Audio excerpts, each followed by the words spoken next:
Thank you very much for the invitation. Merry Christmas, Happy New Year to everybody. I wish I could be there with you today. I wish I could be there because right now, every single one of you in the room, you have a golden opportunity.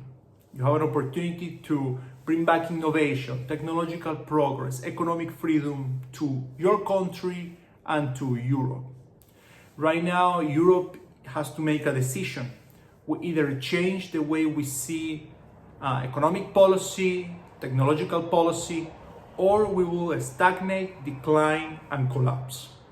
These are the two alternatives, and I'm sure all of you want to be in the side and at the forefront of those who believe in innovation, in bringing more technology to Europe, in bringing more investment to Europe, in giving more entrepreneurial opportunities for people, especially for young people.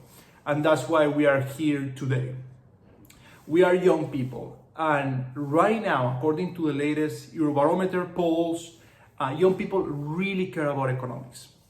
We are all really concerned about the rise of inflation. We are all really concerned about the lack of housing opportunities, the lack of housing supply, and we are all concerned about the difficulties of opening a business.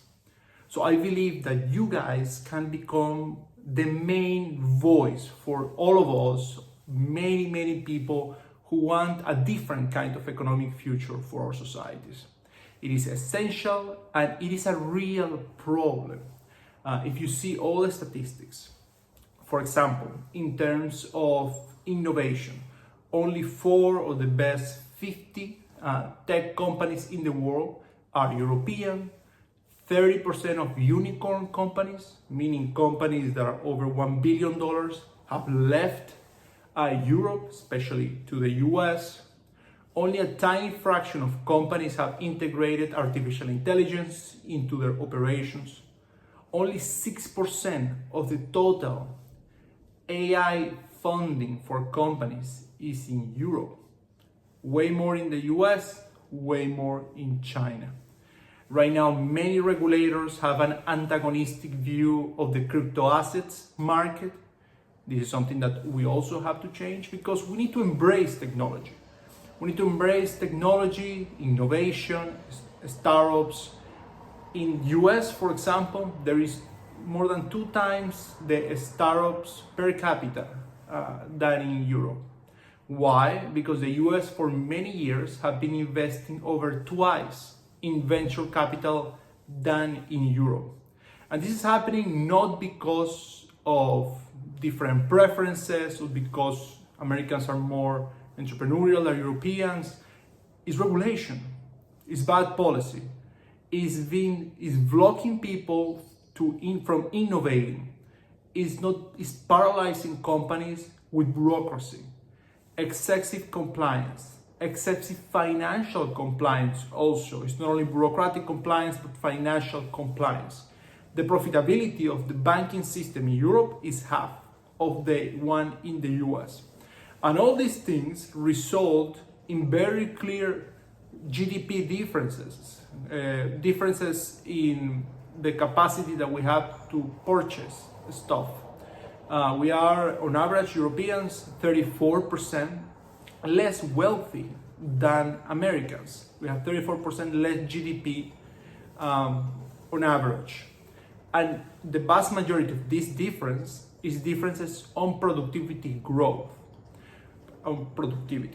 Productivity has been declining in Europe for the past 3 or 4 decades.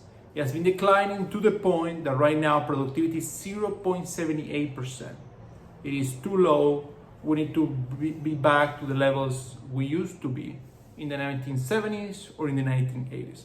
Because if productivity remains in this way and population continues to decline to the point that by 2040 we will lose 2 million workers in Europe per year, the result of this is that Europe will live without economic growth for decades. Zero growth environment in which you have also tensions coming from more unstable, more polarized, more dangerous geopolitical landscape, migratory pressures. If you combine all these things, it's a ticking bomb for Europe. And Germany is at the center of all these challenges and all these questions. So my message to you again, if we care, and because I do believe we care about the future of our economy, if we care about the future of Europe and your country, let's work together so that we create again an environment of freedom and innovation for our people. Again, my name is Jorge Gerisati. Thank you very much. Enjoy your day and continue fighting because it's a good cause. Thank you.